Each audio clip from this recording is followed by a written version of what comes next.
Imagine I'm an influencer and I'm telling you as an influencer that, oh, I'm moving to Canada, next week or in 2 weeks' time, and I would like to start getting brand deals, let's say like in 3 months. What practical steps would you advise me to start taking from my content strategy to production? I'll say number one is you need to start making friends where you are going. Okay. If you have a friend or a friend that has jackpot, that is an influencer that has jackpot before you, or if it's just somebody that you've been watching, you like their content, start building relationships with them before you get to Canada. Because your audience or the people you know sometimes does more for you than the kind of content that you're creating. True.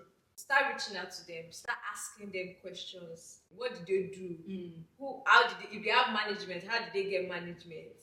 If they've worked with this brand and you want to work with this brand, you can ask them like, what did you do that attracted this brand to you? Little by little. And that networking is not that you just DM them randomly. And that's the first thing you ask. And that's the first thing. You start from the comment section.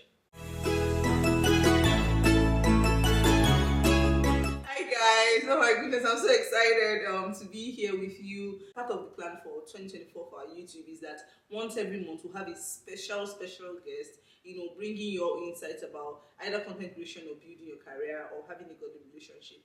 And this month, January, we have to open it with one of the best people to ever talk about content creation or influencer marketing in Nigeria and in North America. And I'm so pleased to introduce to you Tosin, the godmother, the influencer godmother.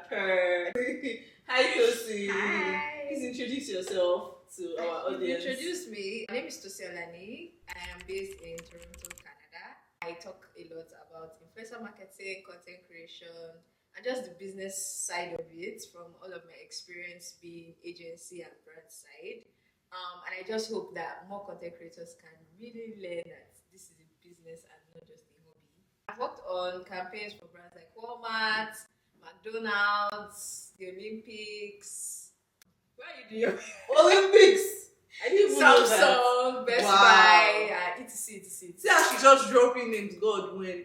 See, that's why she's my friend, guys. Okay, so what you mentioned about like the business side of content creation is why I just had to bring Tosin here, because for a long time, especially if you're faith-based, or lifestyle creator, you think you are just creating because you want to show people how life can be, a quality life.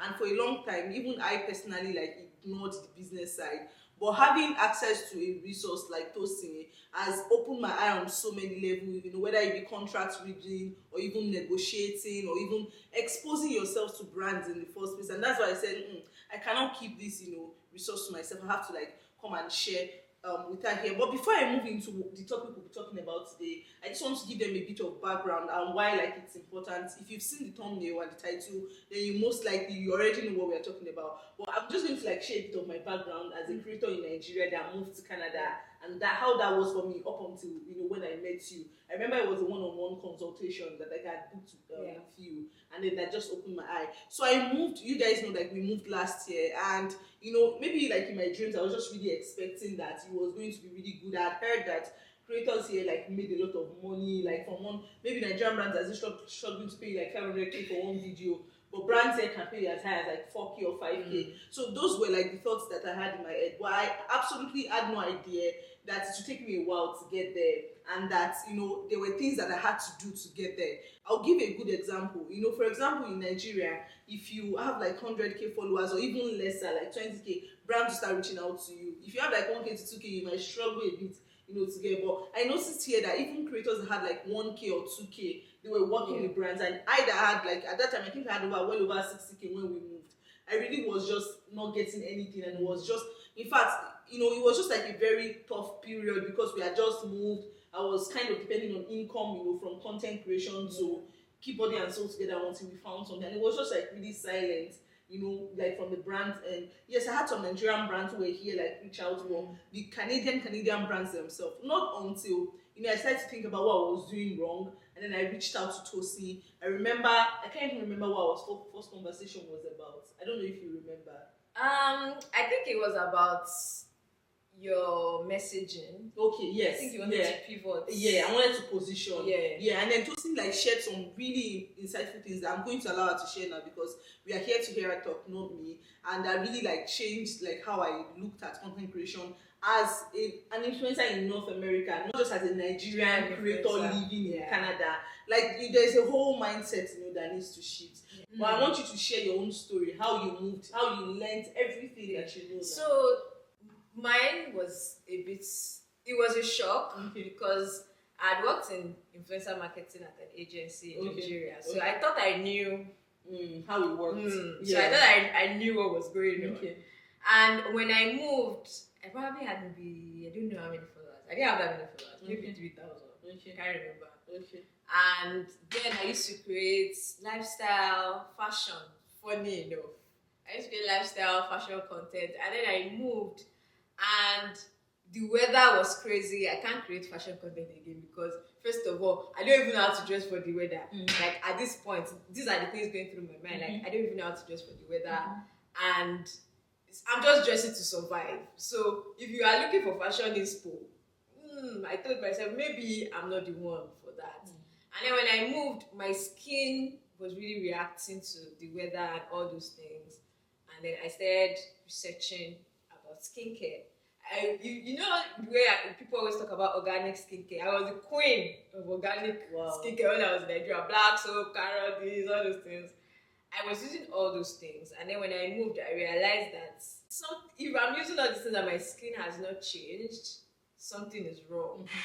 So I started researching about skincare, what is skincare, why is skincare, like from the science perspective. And then one thing about me, I'm very extra. If I want to pivot into something, I must either get a certification or something like that.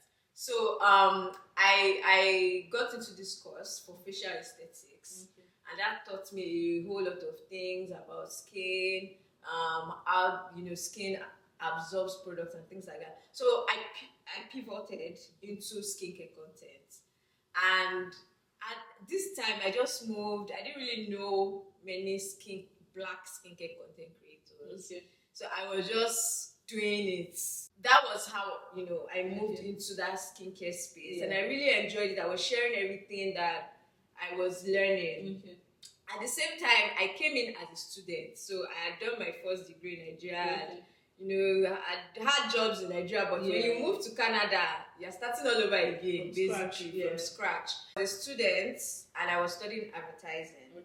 And from the things they were teaching us in class, that was when I started to realize that the landscape in Canada, in North America, is quite different from the landscape in Nigeria, where I'm coming from. And then I would buy products with my money. I would post about products. The brands would hype me up in the comments, but crickets, nothing. They're not reaching out to me, not all of those things. And then people would say, you should be pitching brands. I would pitch, like, if there's one brand I really want to work with, I would just pitch that brand. And if I don't hear from them, I'll just say, you reach out to me, I'll feel so dejected, like maybe my content is not good, and I'll start looking for other content creators. What are they doing that I'm not doing? I'll be doing everything. I was doing everything, but it seemed like crickets. The only brands that were reaching out to me, like you said, were Nigerian brands in Canada. And because they are just coming into the system, they don't really understand it themselves, and they are Nigerian brands. Most of them are startups, so they don't even have that much money for marketing. So they're probably offering you $200, $300, and I had really small followers at that time. So if a brand wants to give you $200, you'll be happy. You'll jump at it. You're supposed to be excited. So it was just, I had that drought period. But like I said, I studied advertising. And then shortly after that, I was like, okay, advertising is teaching you where to put the ad, when to air the ad, who is the ad for, but what is teaching you how to create the ad. So after my first course in advertising, I went back to study film. And so that was how I was able to bring the two skills together. Advertising is teaching me where to put the ad, who is the ad for, and things like that. But film is teaching me how to make the ad. How is the ad even looking appealing to the audience that I want to show it to? Between that time, I started interning volunteering at agencies, brands, because I just really wanted to learn how things worked in North America. As an intern or as someone volunteering, the money is not that much. Some will not even pay you. Some will just give you a stipend for transportation. But I was hungry to learn it because I felt like I would not understand it except I was on that side. I had to see it for myself, and so that was when I started getting exposed to different brands, influencer campaigns, what their messaging is, why are they even reaching out to certain content creators over the other. If they ask me, oh, I want 5 content creators for this campaign, and I give them 5, and they say, no, we only want these 2. What is the reason why they chose those 2 over the others? So I started paying attention to all those things, and I really had to humble myself because yes, you are coming from Nigeria, yes, you have experience, but this is a new terrain. If you don't humble yourself, everything will get into your head and you won't learn as much as you should. I mean, I learned later on that as I was learning, I was supposed to be tooting my horn too. Like building my brand, building relationships, really lauding my achievements. But I was just focused on learning and absorbing. I was like a sponge, and I was just absorbing. I didn't focus so much on building my personal brand as much as I should. So at what point would you say that all of that knowledge culminated into what we are seeing now? And I want you to share like practical steps, maybe like 2 or 3. Okay. So I had the knowledge all this while, like over the years. Each time I worked on a campaign, a Best Buy campaign, I gained the knowledge. A Walmart campaign, I gained the knowledge. But I didn't have the confidence to come out and say, oh, this is what I'm learning, or this is what you should do. This is what I know now. This is what I know now, because I had this mindset that people would think, who is this girl? When did she enter Canada that she's already giving advice, she's already telling us this kind of thing. And also, I had a particular job that the people I worked with, they kind of made me doubt myself because of the way they passed feedback across to you. And you were in a learning phase. So and I was, exactly. The grand scheme of things, it didn't matter. But they would blow it out of proportion, and it would make me feel like maybe I'm not as good as I think I am. The first step was to leave the environment. The mental shift has to happen. Because I realized that the more I stayed there, the worse I felt about myself and my worth and everything I know. Because my friends will reach out to me, my friends that are content creators will reach out to me. I'll give them tips. They will try to work. But at work, where my 9 to 5, they are making me feel like I didn't know what I was doing. I wanted a promotion. They will give me more job, tell me that they are teaching me for the next role. But when it's time for performance reviews, they will bring up one silly little thing and use it to say, oh, don't worry, we are working hard, keep going. So that mental shift had to happen. And I was a workaholic, so I didn't used to take my vacation days. So at this period, I'm like, what, I'm going to take my vacation days. So I took maybe 1 week or 2 weeks off straight, and then I was applying to jobs strategically, because I learned that don't just apply to anyhow job. Is this a place I want to work with? The skills they are looking for, are they skills that I have? So when I resumed after that vacation, I got 2 callbacks, maybe the following week. I did the interview, and then I got one job. And I was like, oh my God, I thought I wasn't good enough to even leave this place. So I got the offer, and then I went back to work, and I was so excited. Everything they were even doing that week that normally would annoy me did not annoy me anymore, because I knew that my time there was almost up. So I took the job. I put in my 2 weeks notice. It they will say, can you quickly do this for us before we go? The one I can do, I'll do. The one I cannot do, I'll say, next week is my last day. I don't have the capacity for this. Capacity was my favorite word at that point. I don't have the capacity for this. Please reach out to my manager to see how she can redelegate it. Yeah, exactly, to other people. Immediately I left, I became calmer. And it just seemed like, oh my God, a weight had been lifted off my shoulders. Now, I had left that place. Another thing is, while I was there, because it was an agency, I was very scared of them saying I was operating on a conflict of interest and sharing trade secrets. So I couldn't say too much online. Yeah. So, but when I left, now nobody's going to hold me. Yeah. But at this new job, I found out too that there was conflict of interest a little bit that was affecting my niche as a skincare or beauty person.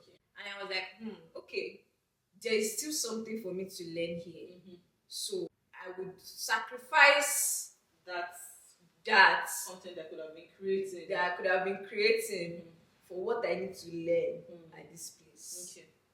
And I think that brings me to the second point, which is self-awareness. You have to be self-aware that you know what, I'm not where I want to be yet. So let me calm down and still learn and still pick up the things that I need to learn. The skills that I need to learn. So at this place, that was when I really learned what office politics was. Like, that was when I could pick up on things that people are saying, but they are just saying with their mouth. I could pick up on it. The first couple of jobs taught me like all the nitty gritty about influencer marketing, how to negotiate, what is the exclusivity, usage, all those things.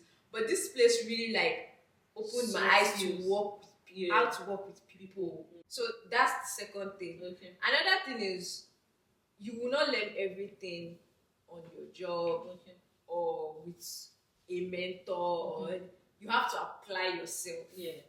So, and that is true trial and error. Nobody can tell you everything that you need to know. So if you're afraid of starting because you don't want to miss if you're afraid of starting because you don't want to miss it, you will miss it. The Tosin people are seeing now, like 10 years in the making. All of us are looking at you and saying, look at how good Tosin is now. She's just coming online, she's breaking tables, she's addressing. I wasn't always like this. It won't always be like that. And a lesson that I can pick from that, like as a creator starting, and maybe like you're in the lifestyle niche, or maybe you're even like starting out in skincare, like Tosin, started, and you're just like, how am I going to just come here and start telling people what to do?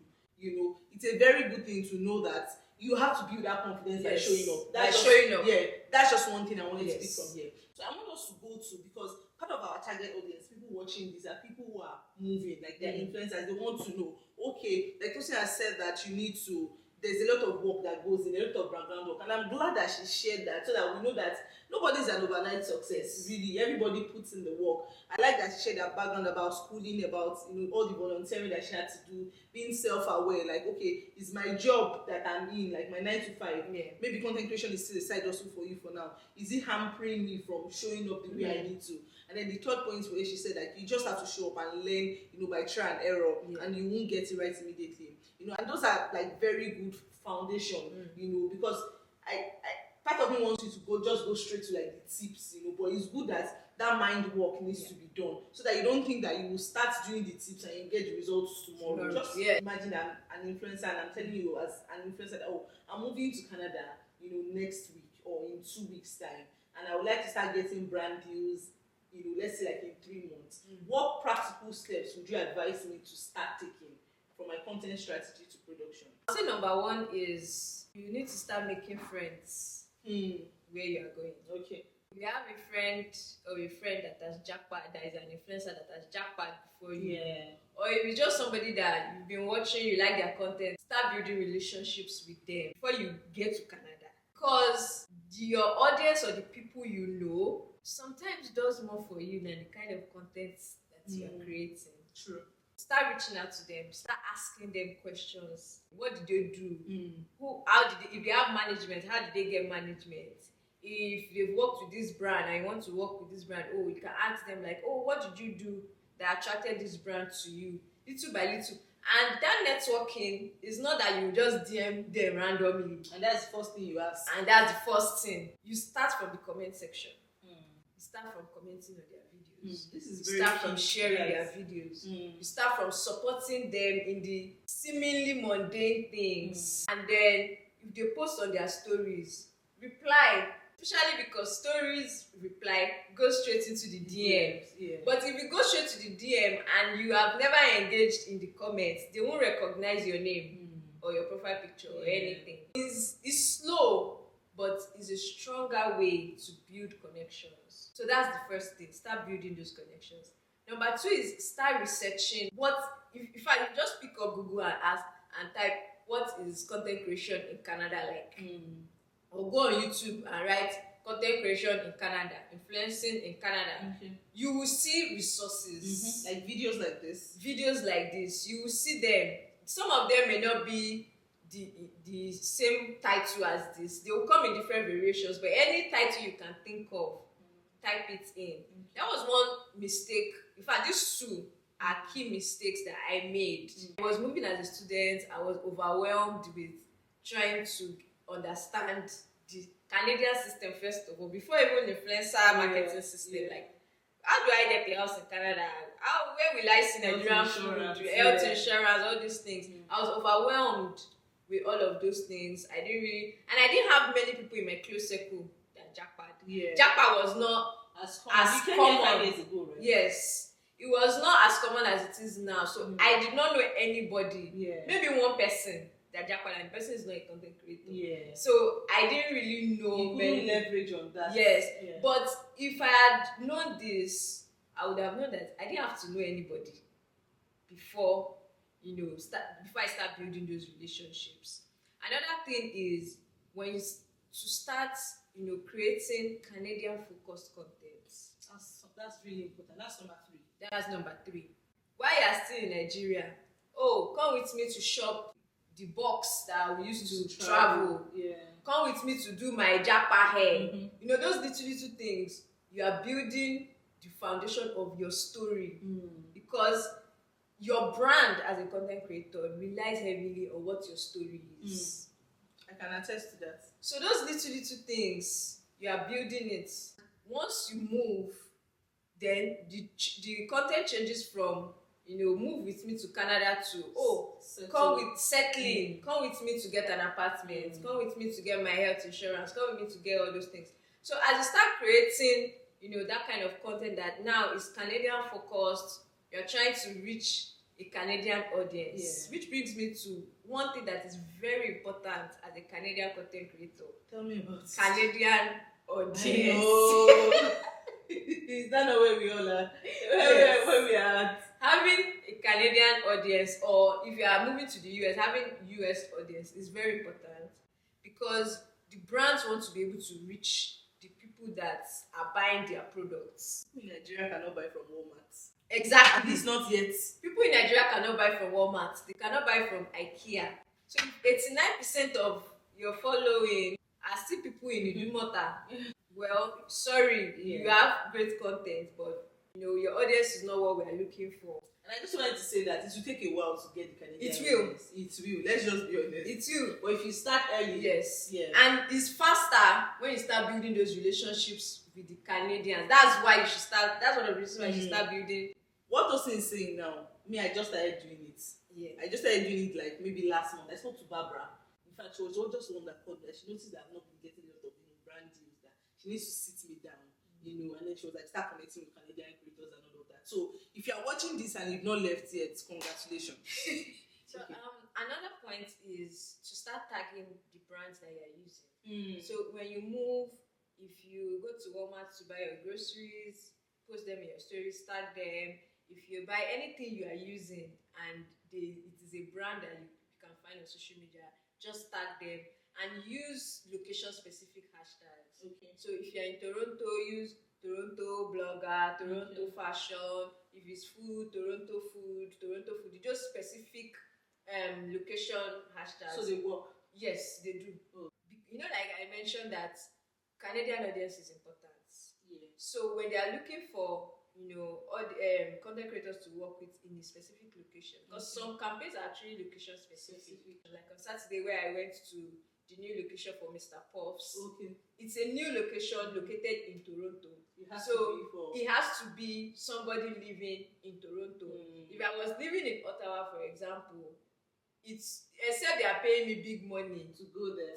There, I will not, come all the way from Ottawa to Toronto to for that kind of thing. So those kind of hashtags are really helpful for working with brands. They are also helpful because some of the software that brands and agencies use to look for content creators, they pick up on those hashtags. So let me explain to you how some of this software works. I'll just enter the software. I'll put in, a Canadian audience at least 20%. I'll set the parameters. So I'll set that.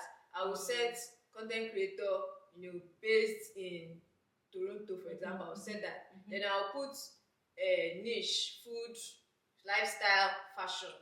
So a lot of the software, they have those parameters that you use. So if you are using those hashtags, the software will pick up on it. Which is why I'm always saying, write your email in your bio. Because if the software don't pick up on those things, they just cannot find you. Some people are lucky, maybe with the keywords that they use in their captions, the software can pick up on that. But hashtags really help. Hashtags also help with audience. As people are saying hashtags are no longer, a lot of people still use hashtags to look for things. You do. So for example, maybe you are new in the environment and you're looking for Nigerian food. You just go into Instagram, hashtag Nigerian food in Toronto. If you've not used that hashtag, you are not going to show up. So hashtags and tagging the brands are very important. And then the last thing is pitch brands. Pitching. Now, everything that I have said up until now is by chance. The brands come across your content through all of this, good for you. But sometimes they won't. I can tell you for a fact that at least 70% of the content creators that I have worked with from the agency side, I have paid money. I did not know them before. I found them through some of these things, or their manager will pitch us, and then we'll just be like, this person will be good for this campaign that we are sourcing for. Let's check if her parameters fit into what we are looking for. So sometimes they don't know you exist. Reach out to them, put yourself in their faces.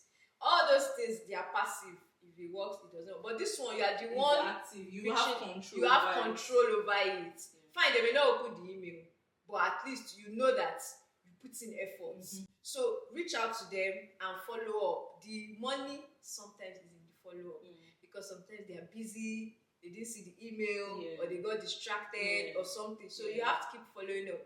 If they don't reply you the first time, follow up at least once a week for like the next 3 weeks.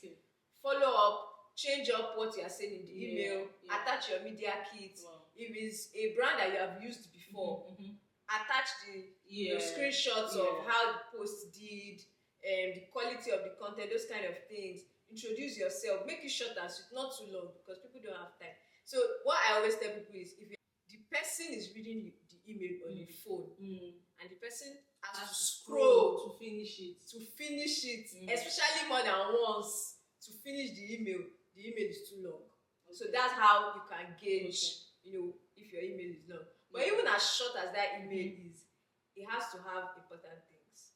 You have to introduce yourself. What kind of audience do you have? Include like their age, what stage of life they are in. Maybe you can say, I create content for new moms, first-time moms. So that already encapsulates the gender, which is women. It encapsulates the age. I want to believe that the person is not below 18. It also encapsulates the stage of life that they are in, which means they are new moms. So any brand that is targeting new moms, motherhood, they already know that it fits into that. Then attach your media kits. I prefer using links because sometimes when you attach things to emails, emails have a funny, especially Gmail, it has a funny way of sending it to spam. But if you include a link, it's also different. Okay. So when they click on it, it takes them to like a website. Oh, you can see how your media kit is. In your media kit, include stats. How many percentage of your audience are in Canada?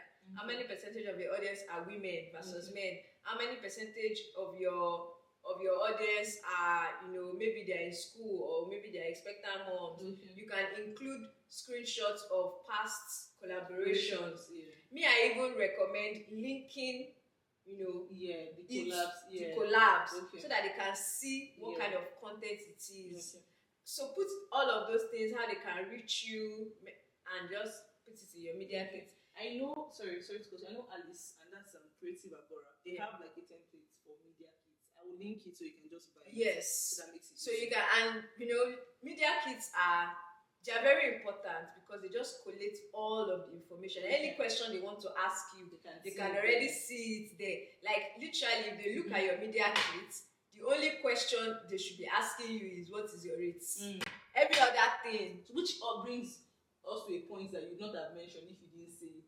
Like your rate should not be on your media. Yes. Please tell us why. This conversation has been so insightful, and Tosin and I will have more for you. But you're going to have to go to her page to find it because she has a YouTube channel as well. And on her page would mainly be talking about red flags to look out for. Because I was watching Yechi's video where she also talked about moving to the UK in this case and getting scammed by an agency. So Tosin and I will be talking about red flags to watch out for. When the brand is finally start coming in, what things should you look out for in your content, in the contract? How do you spot the ones that are red flags and just know? Or maybe an agency reaches out to pitch you, to add you. What things should you see in that agency? And you just know that if you sign to them, you have signed your life away. So please go over to Tosin's channel where she'll be sharing all of these gems with you. Thank you so much for watching.